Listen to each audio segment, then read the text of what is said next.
ಆ ಆತ್ಮ ಅನ್ನತಕ್ಕಂಥದ್ದು ಅಕ್ಷರ, ಅದಕ್ಕೆ ಸಾವಿಲ್ಲ, ಅದಕ್ಕೆ ಮುಪ್ಪಿಲ್ಲ. ಹೀಗಾಗಿ ಈ ಪರಬ್ರಹ್ಮದ ತತ್ವವನ್ನು ಕುರಿತಂತಹ ಅಧ್ಯಾಯ 8ನೇ ಅಧ್ಯಾಯ. ಆ 8ನೇ ಅಧ್ಯಾಯದ ಪ್ರಾರಂಭದಲ್ಲಿ ಅರ್ಜುನ ಪ್ರಶ್ನೆ ಒಂದಷ್ಟು ಪ್ರಶ್ನೆಗಳು ಕೇಳ್ತಾನೆ. ಅವನು ಪ್ರಶ್ನೆಗಳು ಕೇಳುವುದರಿಂದಲೇ ನಮಗೆ ಉತ್ತರ ಸಿಗೋದು. ಅವನು ಪ್ರಶ್ನೆಗಳನ್ನು ಕೇಳಿ, ಅವನು ಜಿಜ್ಞಾಸು, ಅವನು ಪ್ರಶ್ನೆಗಳನ್ನು ಕೇಳೋದು, ಆ ಪ್ರಶ್ನೆಗಳಿಗೆ ಕೃಷ್ಣ ಉತ್ತರ ಕೊಡೋದು, ಅದನ್ನು ನಾವು ಕೇಳಿ ಅರ್ಥ ಮಾಡ್ಕೊಳ್ಳೋದು. ನೀವು ಅರ್ಥ ಮಾಡ್ಕೊಳ್ಳಿ, ಭಗವದ್ಗೀತೆ ಎನ್ನತಕ್ಕಂಥದ್ದು ಒಂದು ಮೋಕ್ಷಶಾಸ್ತ್ರ. ಭಗವದ್ಗೀತೆ ಎನ್ನತಕ್ಕಂಥದ್ದು ಆಚಾರ್ಯತ್ರಯರೂ ಒಪ್ಪಿಕೊಂಡಿರತಕ್ಕಂತಹ ಒಂದು ಮಾನದಂಡ. ಅದರ ಅರ್ಥ ಏನು? ತತ್ವವನ್ನು ಅರ್ಥ ಮಾಡಿಕೊಳ್ಳಬೇಕಾಗಿದ್ದರೆ ಯಾವುದಾದ್ರು ಆಧಾರ ಗ್ರಂಥ ಇದೆಯೇನ್ರಿ ಅಂತ ಒಂದು ಕಾಲದಲ್ಲಿ ಕೇಳ್ತಾ ಇದ್ದರು. ಕ್ರಿಸ್ತ ಶಕ 632ನೇ ಇಸವಿಯ ಹಿಂದೆ ತತ್ವಶಾಸ್ತ್ರವನ್ನು ಅರ್ಥ ಮಾಡಿಕೊಳ್ಳಬೇಕಾದ್ರೆ ಯಾವುದು ಆಧಾರ ಇದೆ? ಆಗ ಶ್ರೀ ಶ್ರೀ ಶಂಕರ ಭಗವತ್ಪಾದರು ಮೊಟ್ಟ ಮೊದಲನೇ ಬಾರಿಗೆ 3 ಗ್ರಂಥಗಳನ್ನು ಹೇಳಿದರು. 1ನೆಯ ಗ್ರಂಥ ಬ್ರಹ್ಮಸೂತ್ರಗಳು ಅಂತ ವ್ಯಾಸ ಮಹರ್ಷಿಗಳು ಬರೆದಂತಹ ಗ್ರಂಥ, 525 ಸೂತ್ರಗಳು ಇರತಕ್ಕಂತಹ ಬ್ರಹ್ಮಸೂತ್ರಗಳು. 2ನೆಯದು ದಶೋಪನಿಷತ್ತುಗಳು, 3ನೆಯದು ಭಗವದ್ಗೀತೆ. ಈ 3ನ್ನು ಪ್ರಸ್ಥಾನತ್ರಯ ಅಂತ ಕರೆದರು. ಈ 3 ಕೃತಿಗಳಲ್ಲಿ ಭಗವದ್ಗೀತೆ ಅದು ಅತ್ಯಂತ ಜನಪ್ರಿಯವಾದ್ದು, ಅದು ಅತ್ಯಂತ ಅಧಿಕೃತವಾದದ್ದು, ಅತ್ಯಂತ ಪುಟ್ಟದಾಗಿದ್ದರೂ ಮಹಾಸಮರ್ಥವಾಗಿರತಕ್ಕಂಥದ್ದು. ಕ್ರಿಸ್ತಶಕ 632ನೇ ಇಸವಿಯಿಂದ ಅಂದರೆ ಸುಮಾರು 1500 ವರ್ಷಗಳಿಂದ ಈ ಭಗವದ್ಗೀತೆಯ ಮೇಲೆ ಕೋಟಿ ಕೋಟಿ ಉಪನ್ಯಾಸಗಳು ಏರ್ಪಟ್ಟುಬಿಟ್ಟಿದೆ. ಇರೋದೇ 700 ಶ್ಲೋಕ. ನಾನಿವತ್ತು ಮಾತಾಡಿ ಹೋಗಿ ನಾಳೆ ಇನ್ನೊಬ್ಬರು ಬಂದಿದ್ದಾರೆ, ಬೇರೆ ಥರ ಭಗವದ್ಗೀತೆ ಮಾತಾಡ್ತಾರೆ, ನಾಳೆ ಇನ್ನೊಬ್ಬರು ಬೇರೆ ಥರ ಮಾತಾಡ್ತಾರೆ. ಯಾಕೆಂದರೆ ಅಷ್ಟು ಶಕ್ತಿ ಇದೆ ಆ ಭಗವದ್ಗೀತೆಯ ಆ ಶ್ಲೋಕಗಳು. 8ನೆಯ ಅಧ್ಯಾಯದಲ್ಲಿ ವಿಶೇಷವಾಗಿ ಇದನ್ನು ಪರಬ್ರಹ್ಮಯೋಗ ಅಂತ ಕರೆದು. ಪರಬ್ರಹ್ಮನ್ ಅಂದರೆ ಅರ್ಥ ಏನು? ಪರಬ್ರಹ್ಮನ್ ಅಂದರೆ ಬಹಳ ಸರಳವಾಗಿ ಹೇಳಬೇಕಾಗಿದ್ದರೆ, ಸಂಪೂರ್ಣವಾಗಿರತಕ್ಕಂತಹ ಈ ಸೃಷ್ಟಿಯನ್ನು ನಿಯಂತ್ರಣ ಮಾಡತಕ್ಕ ಒಂದು ಶಕ್ತಿ. ಅದು ಹೇಗಿದೆ, ಅದು ಎಲ್ಲಿದೆ, ಅದು ಗೊತ್ತಿಲ್ಲ ನಮಗೆ. ನಾವು ಮಾತಾಡೋದೆಲ್ಲ ಬರೀ ನಮ್ಮ ಕಲ್ಪನೆಗಳು. ಓ ಹಾಗಿರ್ಬೋದು, ಹೀಗಿರ್ಬೋದು, ಅದು ಹಾಗಿದೆ, ಇದು ಹೀಗಿದೆ ಅಂತ. ಯಾರಿಗೂ ಅದರ ಬಗ್ಗೆ ಗೊತ್ತಿಲ್ಲ. ಅದಕ್ಕೆ ಅದನ್ನು ನಿರೂಪಮ, ನಿರಾಲಂಬ, ನಿತ್ಯ, ನಿರ್ಭಯ, ನಿರಾವರಣ, ನಿರ್ಮಾಯ, ನಿರ್ಮಳ, ನಿರ್ವಿಕಲ್ಪ, ನಿಜ, ನಿರಸೂಯ, ನಿಶ್ಚಿಂತ, ನಿರ್ಲೇಪ, ನಿರ್ಗುಣ, ನಿರಾಧಾರ, ನಿತ್ಯತೃಪ್ತ, ನಿರವಧ್ಯ, ನಿರ್ಭಿನ್ನ, ನಿರ್ದ್ವಂದ್ವ, ನಿರ್ದೋಷ, ನಿಷ್ಕಾಮ, ನಿಷ್ಕಳ, ನಿರಾಕಾರ, ನಿರಜ, ನಿರಹಂಕಾರ, ನಿರ್ಮಳ, ನಿರಾಳ ಪರಬ್ರಹ್ಮ ವಸ್ತು ಅಂತ ಹೇಳಿ. ಗೊತ್ತೇ ಇಲ್ಲರಿ ನಮಗೆ ಯಾವುದು, ಅದು ಹೇಗಿದೆ ಅಂತ ನಮ್ಗೆ ಯಾರಿಗೂ ಗೊತ್ತಿಲ್ಲ. ಆದರೆ ನಾವು ನಮ್ಮ ಮೂಗಿನ ನೇರಕ್ಕೆ ಅದಕ್ಕೆ ನಮ್ಮ ಆಕಾರಗಳನ್ನು ಕೊಟ್ಟುಕೊಂಡು ಬಿಟ್ಟಿದ್ದೇವೆ. ಅದು ವಿಷ್ಣು ಆಗಲಿ, ಈಶ್ವರ ಆಗಲಿ, ಗಣಪತಿ ಆಗಲಿ, ಹನುಮಂತ ಆಗಲಿ, ನಮ್ಮ ಹಾಗೆ ಇದ್ದೇವೆಲ್ಲನೂ. ನಮ್ಮ ಹಾಗೆ ಮೂಗು, ನಮ್ಮ ಹಾಗೆ ಕಣ್ಣು, ನಮ್ಮ ಹಾಗೆ ಕಿವಿ, ನಮ್ಮ ಹಾಗೆ ಮಾತು, ನಮ್ಮ ಹಾಗೆ ಹೆಂಡರು ಮಕ್ಕಳು, ನಮ್ಮ ಹಾಗೆ ಊರು, ನಮ್ಮ ಹಾಗೆ ವಾಹನ, ನಮ್ಮ ಹಾಗೆ ಕಿತ್ತಾಟ, ಎಲ್ಲ ನಮ್ಮ ಹಾಗೆ. ಆ ರೀತಿ ನಾವು ಕಥೆಗಳನ್ನು ರಚಿಸಿಕೊಂಡು ಬಿಟ್ಟಿದ್ದೇವೆ. ಆದರೆ ಮೂಲಭೂತವಾಗಿ ಅದು ಏನು ಅನ್ನೋದು ನಮಗೆ ಗೊತ್ತಿಲ್ಲ. ಅದು ಭಾಳ ದೊಡ್ಡದ್ರಿ, ಭಾಳ ದೊಡ್ಡದಿರಬೇಕು. ಯಾಕೆ ದೊಡ್ಡದಿರಬೇಕು? ನಮ್ಮ ಭೂಮಿಯಂತಹ ಏನೇನೋ ಆಕಾಶಕಾಯಿಗಳಿವೆ. ಆ ಸೂರ್ಯನಂತೆ, ಬುಧನಂತೆ, ಗುರುವಂತೆ, ಶನಿಯಂತೆ, ನಮ್ಮ ಹೆಸರು ಗೊತ್ತಿಲ್ಲದೆ ಇರೋ ಸಾವಿರಾರು ನಕ್ಷತ್ರಗಳಂತೆ. ಈ ಎಲ್ಲವೂ ಅತ್ಯಂತ ಶಿಸ್ತಿನಿಂದ ಇವೆ. ಭೂಮಿ ಎನ್ನುವುದು ಆ ಸೂರ್ಯ ಅನ್ನುವ ನಕ್ಷತ್ರದ ಸುತ್ತಲೂ ಒಂದು ಚೂರು ಆ ಕಡೆ ಈ ಕಡೆ ಹೋಗಲ್ಲ, ಅದೇ ಪಥದಲ್ಲಿ ಸುತ್ತುತ್ತೆ ಸುತ್ತುತ್ತೆ ಸುತ್ತುತ್ತೆ ಸುತ್ತುತ್ತೆ, ಸುತ್ತಕೊಂಡು ಸುತ್ತಕೊಂಡು ಸುತ್ತಕೊಂಡು ಒಂದು ವರ್ಷ ಆದಮೇಲೆ ಇಲ್ಲಿಗೆ ಬರುತ್ತೆ. ಸರಿಯಾಗಿ 365 ಚಿಲ್ಲರೆ ಬಂದು ಕುತ್ಕೊಂಡ್ಬಿಡ್ತಿಲ್ಲ, ಇಲ್ಲೇ ಕೂತ್ಕೊಳ್ಳುತ್ತೆ, ಆ ಕಡೆ ಈ ಕಡೆ ಹೋಗಲ್ಲ. ಆ ಭೂಮಿಗೆ ಆಧಾರನೇ ಇಲ್ಲ. ಆ ಭೂಮಿನ ಆಕರ್ಷಣೆ ಮಾಡೋ ಸೂರ್ಯಂಗೂ ಆಧಾರವೇ ಇಲ್ಲ. ಆಧಾರವಿಲ್ಲದ ಭೂಮಿ, ಆಧಾರವಿಲ್ಲದ ಸೂರ್ಯ, ಆದರೆ ಎಲ್ಲವೂ ಆಧಾರ ಇದ್ದಾಗಿದೆ. ಒಂಚೂರು ಅಲ್ಲಾಡಲ್ಲ ಅವು. ನಾವು 6 ಋತುಗಳನ್ನು ಗಮನಿಸ್ತಾ ಇರ್ತೀವಿ. ಮಳೆಗಾಲ ಬಂತು ಮಳೆ. ಮಳೆಗಾಲದ ಮಧ್ಯದಲ್ಲಿ ಚಳಿಗಾಲ ಬರಲ್ಲ, ಚಳಿಗಾಲದ ಸೆಕೆ ಬರಲ್ಲ. ಅದು ಏನೋ ಒಂದು ನಿಯಮ ಇದೆ, ಋತ ಅದು ಅಂದರೆ ಸತ್ಯ. ಒಂದು ಕಾಲ ಆದಮೇಲೆ ಒಂದು ಕಾಲ, ಒಂದು ಕಾಲ ಆದಮೇಲೆ ಒಂದು ಕಾಲ. ಯಾವುದೋ ಒಂದು ಬಾಲ್ಯ, ಯಾವುದೋ ಒಂದು ಯೌವನ, ಯಾವುದೋ ಒಂದು ವಾರ್ಧಕ್ಯ, ಯಾವುದೋ ಒಂದು ಮೃತ್ಯು, ಹೀಗೆ ನಡೆಯುತ್ತೆ. ಇದು ಯಾರು ನಿಯಂತ್ರಣ ಮಾಡಿದರು? ಯಾವ ಶಕ್ತಿ ಇದನ್ನೆಲ್ಲ ನಿಯಂತ್ರಣ ಮಾಡ್ತಾ ಇದೆ? ಹಕ್ಕಿ ಹಾರ್ತಾ ಇದೆ ರೀ. ಯಾರು ಆ ಹಕ್ಕಿಗೆ ಹಾರುವ ಶಕ್ತಿಯನ್ನು ಕೊಟ್ಟವರು? ಯಾರು ಈ ನನಗೆ ಮಾತಾಡುವ ಶಕ್ತಿಯನ್ನು ಕೊಟ್ಟವರು? ಯಾರು ಇದಕ್ಕೆ ಧ್ವನಿಯನ್ನು ವರ್ಧಿಸುವ ಶಕ್ತಿಯನ್ನು ಕೊಟ್ಟವರು? ನಮಗೆ ಯಾರಿಗೂ ಅದು ಗೊತ್ತಿಲ್ಲ, ಆದರೆ ಎಲ್ಲರಿಗೂ ಗೊತ್ತಿದೆ ಇದು ಇದೆ ಅಂತ. ಎಲ್ಲರಿಗೂ ಗೊತ್ತದು ಏನೋ ಒಂದು ಇದೆಯಪ್ಪ ಅಂತ. ಅದು ಏನೋ ಒಂದು ಶಕ್ತಿ ಇದೆ ರೀ, ನಮ್ಮನ್ನೆಲ್ಲ ನಿಯಂತ್ರಣ ಮಾಡ್ತಾಯಿದೆ. ಆ ಶಕ್ತಿಯೇ ಪರಬ್ರಹ್ಮ ಶಕ್ತಿ. ಬ್ರಹ್ಮನ್ ಅಂದರೆ ದೊಡ್ಡದು ಅಂತ ಅಷ್ಟೇ ಅರ್ಥ. ಅದು ಭಾಳ ದೊಡ್ಡದಿರಬೇಕದು. ಯಾಕೆಂದರೆ ಇಷ್ಟು ದೊಡ್ಡ ದೊಡ್ಡ ದೊಡ್ಡ ದೊಡ್ಡ ಕಾಯಿಗಳನ್ನೆಲ್ಲ ನಿಯಂತ್ರಣ ಮಾಡ್ತಾ ಇದೆಯಲ್ಲ, ಭಾಳ ದೊಡ್ಡದಿರಬೇಕು ಅದು. ಅಂತಹ ಪರಬ್ರಹ್ಮ ಶಕ್ತಿಯನ್ನು ಕುರಿತ ಅಧ್ಯಾಯವೇ ಪರಬ್ರಹ್ಮ ಯೋಗ. ಅದೇ 8ನೆಯ ಅಧ್ಯಾಯ. ಅದೇ ಅಕ್ಷರ ಯೋಗ, ಅಕ್ಷರ ಪರಬ್ರಹ್ಮ ಯೋಗ. ಪ್ರಾರಂಭದಲ್ಲಿಯೇ ಅರ್ಜುನ ಪ್ರಶ್ನೆ ಕೇಳ್ತಾನೆ ಕೃಷ್ಣನನ್ನು, ಕಿಂ ತದ್ಬ್ರಹ್ಮ, ಕಿಂ ಅಧ್ಯಾತ್ಮಂ, ಕಿಂ ಕರ್ಮ ಪುರುಷೋತ್ತಮ, ಅಧಿಭೂತಂಚ ಕಿಂ ಪ್ರೋಕ್ತಂ, ಅಧಿದೈವಂ ಕಿಮುಚ್ಯತೆ, ಅಧಿಯಜ್ಞ ಕಥಂ ಕೋತ್ರಾದೇಹೇಸ್ಮಿನ್ ಮಧುಸೂದನ, ಪ್ರಯಾಣ ಕಾಲೇ ಚ ಕಥಂ ಜ್ಞೇಯೋಸಿ ನಿಯತಾತ್ಮಭಿಃ. ಇಷ್ಟು ಪ್ರಶ್ನೆಗಳನ್ನು ಕೇಳಿದೆ.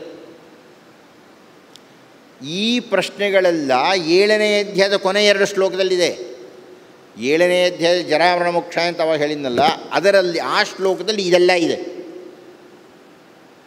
ಕೃಷ್ಣ ಜರೆ ಮತ್ತು ಮರಣ ಇವುಗಳಿಗೆ ಸಿಗದಂತೆ ಆ ಬ್ರಹ್ಮಲೋಕಕ್ಕೆ, ಅಧ್ಯಾತ್ಮಲೋಕಕ್ಕೆ, ಅಧಿಯಜ್ಞಕ್ಕೆ, ಅಧಿದೈವಕ್ಕೆ, ಇದಕ್ಕೆಲ್ಲ ಸಂಬಂಧಪಟ್ಟಿರತಕ್ಕಂಥವನಾಗಿ ದೇಹವನ್ನು ಸುಖವಾಗಿ ಬಿಡ್ತಾನೆ, ಸುಲಭವಾಗಿ ಸಾಯ್ತಾನೆ, ಸತ್ತು ಮತ್ತೆ ಹುಟ್ಟುತ್ತಾನೆ, ಸುಖವಾಗಿರ್ತಾನೆ. ಯೋಗಿಗಳ ಮನೆಯಲ್ಲಿ ಹುಟ್ಟಬೋದು, ಶ್ರೀಮಂತರ ಮನೆಯಲ್ಲಿ ಹುಟ್ಟಬೋದು. ಅವನು ಈ ಜನ್ಮದಲ್ಲಿ ಮಾಡಿರತಕ್ಕಂಥ ಪುಣ್ಯದ ಫಲವಾಗಿ ಇದೆಲ್ಲ ಹೇಳಿದ್ದಾನೆ ಹಿಂದಿನ ಜನ್ಮದಲ್ಲಿ. 6ನೇ ಅಧ್ಯಾಯದಲ್ಲಿ ವಿವರಣೆಯನ್ನು ಕೊಟ್ಟಿದ್ದೀನಿ. ಈಗ ಪ್ರಶ್ನೆಯನ್ನು ಅರ್ಜುನ ಕೇಳಿದ, ಕಿಂ ತದ್ ಬ್ರಹ್ಮ, ಹಾಗಾದರೆ ಬ್ರಹ್ಮನ್ನಂದರೆ ಏನು? ಕಿಂ ಅಧ್ಯಾತ್ಮಂ, ಅಧ್ಯಾತ್ಮ ಅಂದರೆ ಅರ್ಥ ಏನು? ಕರ್ಮ ಅಂದರೆ ಅರ್ಥ ಏನು? ಅಧಿಯಜ್ಞ ಅಂದರೆ ಅರ್ಥ ಏನು? ಅಧಿದೈವ ಅಂದರೆ ಅರ್ಥ ಏನು? ಅಧಿಭೂತ ಅಂದರೆ ಅರ್ಥ ಏನು? ಪ್ರಯಾಣ ಕಾಲೇ ಚ ಕಥಂ ಜ್ಞೇಯೋಸಿ ನಿಯತಾತ್ಮಭಿಃ. ಈ ಆತ್ಮ ಅನ್ನತಕ್ಕಂಥದ್ದು ಸಾಯುವ ಸಂದರ್ಭದಲ್ಲಿ ನಿನ್ನನ್ನು ಜ್ಞಾಪಕ ಮಾಡಿಕೊಂಡು ಹೇಗೆ ಹೋಗುತ್ತದೆ? ಇಂತಹ ಪ್ರಧಾನವಾಗಿರತಕ್ಕಂತಹ ಒಂದು 5-6 ಪ್ರಶ್ನೆಗಳನ್ನು ಅರ್ಜುನ ಕೇಳಿದ.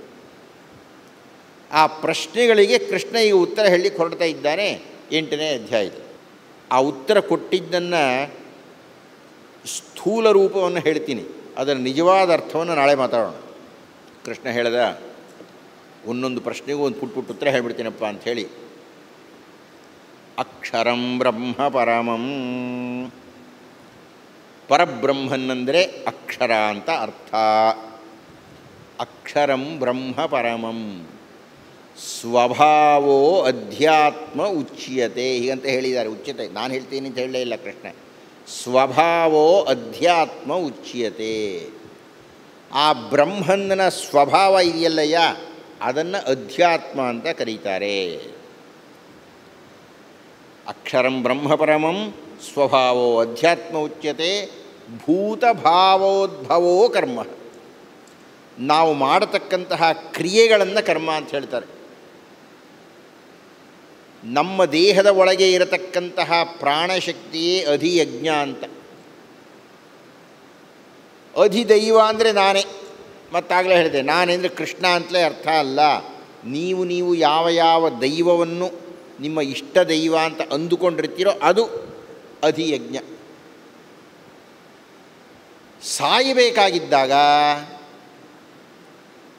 ಯಾರು ಏನನ್ನು ಸ್ಮರಿಸಿಕೊಂಡು ಸಾಯುತ್ತಾರೆಯೋ ಅವ್ರಿಗದು ಸಿಗುತ್ತೆ. ಪ್ರಶ್ನೆ ಇರತಕ್ಕಂಥದ್ದು ಕೊನೆಯದು, ಯಾರು ಏನನ್ನು ಸ್ಮರಿಸಿಕೊಂಡು ಸಾಯುತ್ತಾರೆಯೋ ಅವರಿಗೆ ಅದು ಸಿಗುತ್ತೆ. ಕೃಷ್ಣ ಕೃಷ್ಣ ಕೃಷ್ಣ ಅಂತ ಇದ್ದರೆ ಕೃಷ್ಣ ಇರೋ ಜಾಗಕ್ಕೆ ಹೋಗ್ತೀರಿ ನೀವು. ನೀವು ಸಾಯೋದು ಹೇಗೆ ಗೊತ್ತಿದೆ ಕೃಷ್ಣ ಅನ್ನೋಕೆ? ನಮಗೆ 108 ಮಾತಾಡ್ತಾ ಇರ್ತೀವಿ ರೀ. ಈಗ ದಶರಥ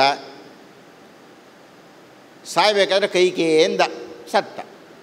ರಾಮ ಅಂತ ಸಾಯಬಾರ್ದಾಗಿತ್ತೆ, ಇಲ್ಲ ಅವನು ಕೈಕೇಯಿಂದ ಸತ್ತ. ಏನಪ್ಪ ಮಾಡೋಣ? ಸಾಯುವ ಕೃಷ್ಣ ಹೇಳ್ತಾ ಇದ್ದಾನೆ, ಸಾಯುವಾಗ ನೀವು ಏನನ್ನು ಹೇಳುತ್ತಾ ಸಾಯುತ್ತೀರೋ ಆ ಲೋಕ ನಿಮಗೆ ಸಿಗುತ್ತೆ ಅಂತ. ಮೊದಲಿನ 6 ಪ್ರಶ್ನೆಗಳಿಗೂ ಉತ್ತರ ಕೊಟ್ಟು, ಪ್ರಯಾಣ ಕಾಲೇ ಚ ಕಥಂ ಜ್ಞೇಯೋಸಿ ನೇತಾತ್ಮಭಿ, ಈ ಆತ್ಮ ಅನ್ನತಕ್ಕಂಥದ್ದು ಹೋಗಬೇಕಾಗಿದ್ದರೆ ನಿನ್ನನ್ನು ಸ್ಮರಣೆ ಮಾಡ್ಕೋಬೇಕು ಅಂದರೆ ಹೇಗೆ ಅನ್ನೋದು ಪ್ರಶ್ನೆ. ಅದಕ್ಕೆ ಕೃಷ್ಣ ಹೇಳ್ತಾ ಇದ್ದಾನೆ, ಸಾಯಬೇಕಾಗಿದ್ದಾಗ ನನ್ನನ್ನು ಧ್ಯಾನ ಮಾಡಿದರೆ ನಿನಗೆ ವೈಕುಂಠ ಸಿಗುತ್ತೆ. ಆದರೆ ನಮಗೆ ಸಾಯೋದು ಯಾವಾಗ ಅಂತ ಗೊತ್ತಿಲ್ವಲ್ಲ. ನಮಗೇನೋ 100 ತಾಪತ್ರಯ ಇರುತ್ತೆ. ಇಷ್ಟನೇ ತಾರೀಖು ಇಷ್ಟು ಗಂಟೆಗೆ ಸಾಯ್ತಾರೆ, ಅಲ್ಲಿ ತನಕ ಬೇರೆ ಎಲ್ಲ ಕೆಲಸ ಮಾಡಿಕೊಂಡು ಸಾಯೋ ಕಾಲಕ್ಕೆ ಕೃಷ್ಣ ಕೃಷ್ಣ ಕೃಷ್ಣ ಅಂತ ಸತ್ತೋಗೋದಪ್ಪ, ಹೋಗ್ಬಿಡ್ತೀವಿ ವೈಕುಂಠಕ್ಕೆ. ಆದರೆ ಸಾಯೋದು ಯಾವಾಗಂತ ಯಾರಿಗೆ ಗೊತ್ತಿದೆ? ನಾವು ಯಾವಾಗ ಸಾಯುತ್ತೇವೆ ಅಂತ ನಮಗೆ ಗೊತ್ತಿಲ್ಲವಾದ್ದರಿಂದ ನಿನ್ನನ್ನು ಧ್ಯಾನ ಮಾಡೋದು ಹೇಗಾದರೆ ಸಾಯೋ ಸಂದರ್ಭದಲ್ಲಿ? ಅದಕ್ಕೆ ಕೃಷ್ಣ ಹೇಳಿದ, ತಸ್ಮಾತ್ ಸರ್ವೇಷು ಕಾಲೇಷು ಮಾಂ ಅನುಸ್ಮರ ಯುದ್ಧ ಚ. ನೀನು ಯುದ್ಧ ಮಾಡ್ತಾ ಇದ್ದರೂ ಚಿಂತೆ ಇಲ್ಲ. ಸರ್ವೇಷು ಕಾಲೇಷು ಅದು ಕಾರಣ. ತಸ್ಮಾತ್ ಆದ್ದರಿಂದ ಸರ್ವೇಷು ಕಾಲೇಷು ಮಾಂ ಅನುಸ್ಮರ ಯುದ್ಧ ಚ.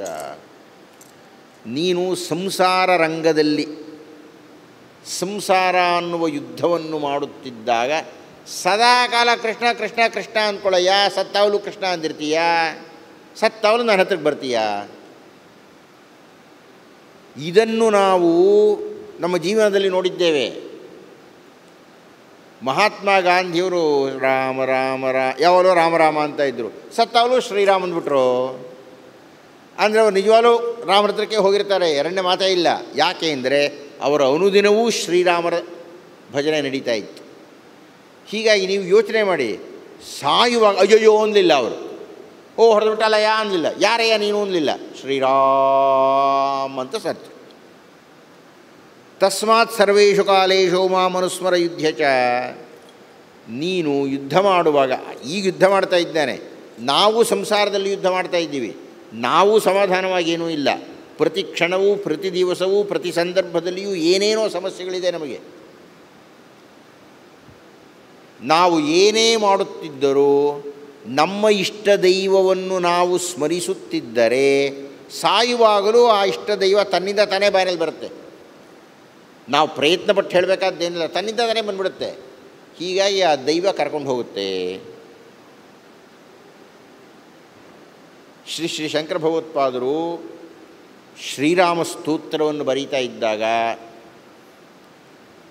ವಿಶುದ್ಧಂ ಪರಂ ಸಚ್ಚಿದಾನಂದರೂಪಂ ಗುಣಾಧಾರಮಾಧಾರಹೀನಂ ವರೇಣ್ಯಂ ಮಹಾಂತಂ ವಿಹಾಂತಂ ಸುಖಾಂತಂ ಸುಖಾಂತಂ ವಿಭಾಂತಂ ಸ್ವಯಂ ಧಾಮ ರಾಮಂ ಪ್ರಪದ್ಯೆ ಯದಾವರಣ ಯತ್ಕರಣ ಮೂಲೆಂತ ಕಾಲೇ ಶಿವೋ ರಾಮ ರಾಮೇತಿ ರಾಮೇತಿ ಕಾಶ್ಯಾಂ ಅಂತ ಬರೀತಾರೆ. ಕಾಶಿಯ ಪಟ್ಟಣದಲ್ಲಿ ಜನರು ಸಾಯುವುದಕ್ಕೆ ಹೋಗುತ್ತಾರೆ. ವಯಸ್ಸಾಗಿಬಿಟ್ಟು ಅವ್ರ ಜವಾಬ್ದಾರಿ ಎಲ್ಲ ತೀರಿದೆ ಅಂದರೆ ಈಗಲೂ ನೀವು ಕಾಶಿಗೆ ಹೋದರೆ ಎಷ್ಟೆಷ್ಟೋ ಕಟ್ಟಡಗಳ ಒಳಗೆ ಮುದುಕರಿರ್ತಾರೆ. ಬೆಂಗಳೂರಿನಿಂದ ಹೋಗ್ತಾರೆ, ಮಂಗಳೂರಿನಿಂದ ಹೋಗ್ತಾರೆ, ಒಂದಷ್ಟು ಲಕ್ಷಗಳು ಕೊಟ್ಬಿಡ್ತಾರೆ, ನೋಡಪ್ಪ ಸಾಯೋ ತನಕ ನನ್ನನ್ನು ನೋಡ್ಕೋಬೇಕು. ಪ್ರತಿನಿತ್ಯ ಗಂಗಮ್ಮನ ಹತ್ರಕ್ಕೆ ಹೋಗಿರ್ತಾರೆ, ಯಾವಾಗ ಬಿದ್ದರೂ ಅಲ್ಲೇ ಬೀಳ್ತಾರೆ, ಅವರು ಸಾಯ್ತಾರೆ. ಸತ್ತರೆ ನನ್ನನ್ನು ಸುಟ್ಟು ಗಂಗೆಯಲ್ಲಿ ತೇಲ್ಬಿಟ್ಬಿಡ್ಬೇಕು ಅನ್ನುವ ಕರಾರಿನ ಮೇಲೆ ಸಾವಿರಾರು ಮಂದಿ ಈಗಲೂ ಕಾಶಿಗೆ ಹೋಗಿರ್ತಾರೆ. ಯಾಕೆ ಅಂದರೆ ಶ್ರೀ ಶ್ರೀ ಶಂಕರ ಭಗವತ್ಪಾದ ಹೇಳ್ತಾರೆ, ಯದಾವರ್ಣ ಯತ್ಕರ್ಣ ಮೂಲೆಂತ ಕಾಲೇ ಶಿವೋ ರಾಮ ರಾಮೇತಿ ರಾಮೇತಿ ಕಾಶ್ಯಾಂ. ಕಾಶ್ಯಾಂ ಕಾಶಿಯಲ್ಲಿ ಶಿವೋ ಶಿವ ಶಿವನಾಗಿರತಕ್ಕಂಥವನು ಯದಾ ವರ್ಣ ಯತ್ ಕರ್ಣಮೂಲೆ, ಕರ್ಣಮೂಲೆ ಅಂದರೆ ಕಿವಿಯ ಮೂಲದಲ್ಲಿ ಸಾಯುವ ಕಾಲದಲ್ಲಿ ಈಶ್ವರ ಬಂದು ಉಪದೇಶ ಮಾಡ್ತಾನಂತೆ ರಾಮ ರಾಮ ರಾಮ ಅಂತ. ಈಶ್ವರ ಮಾಡತಕ್ಕಂತಹ ರಾಮಶಬ್ದ ಪ್ರಯೋಗವನ್ನು ಕೇಳಿ ಪ್ರಾಣ ಬಿಡ್ತಾನೆ. ಆದ್ದರಿಂದ ಅವನು ಸೀದಾ ರಾಮನ ಲೋಕಕ್ಕೆ ಹೋಗ್ತಾನೆ ಅಂತ. ಆತ್ಮೀಯರೇ, ಈ 8ನೇ ಅಧ್ಯಾಯವನ್ನು ಇನ್ನಷ್ಟು ವಿಸ್ತಾರವಾಗಿ ನಾಳೆ ನಾವು ಚರ್ಚೆ ಮಾಡೋಣ ಅಂತ ಹೇಳ್ತಾ ಇಂದಿನ ಉಪನ್ಯಾಸವನ್ನು ಮುಕ್ತಾಯ ಮಾಡ್ತಾ ಇದ್ದೇನೆ. ನಮಸ್ಕಾರ.